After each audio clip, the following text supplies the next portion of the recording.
Friends, મેં બિકીની laser hair removal માટે એક અવેરનેસ માટેની રીલ મૂકી હતી. તો તેમાં કોઈએ કોમેન્ટ કર્યું છે કે તમે તમારા ધંધા અને રોજગાર માટે લેઝર હેર રિમૂવલના ફાયદાઓ કહો છો, સાઇડ ઇફેક્ટ્સ નથી કહેતા. તો ભાઈ, જેના કોઈ સાઇડ ઇફેક્ટ્સ જ નથી એના કઈ રીતે કહું? તમે જ્યારે વેક્સિંગ કરો છો ત્યારે તમને બહુ જ પેઇન થાય છે બિકીની એરિયામાં, અથવા તો ત્યાંની સ્કિન દાઝી જાય છે, અથવા તો તેમાં ડાઘ પડતા હોય છે. તો લેઝર હેર રિમૂવલમાં એવો કોઈ પ્રશ્ન જ નથી. પેઇનલેસ ટ્રીટમેન્ટ છે અને એમાં સ્કિન કદાચ વ્હાઇટ થશે પણ ડાર્ક તો નહીં જ થાય.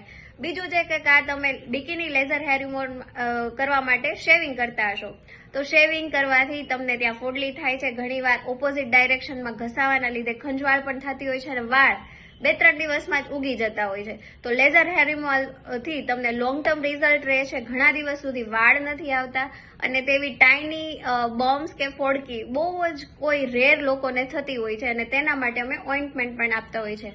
તો સ્કિન દાઝતી નથી, પેઇનલેસ ટ્રીટમેન્ટ છે, લાંબો ટાઈમ રિઝલ્ટ રહે છે અને તેનાથી કેન્સર થતું નથી. એ તમને ઇન ફ્યુચર તમે પ્રેગ્નન્સી પ્લાન કરો છો તો તેમાં પણ 1% પણ સાઇડ ઇફેક્ટ કરતું નથી. તો ભાઈ, કયા સાઇડ ઇફેક્ટ કહું હું તમને બિકીની લેઝર હેર રિમૂવલના?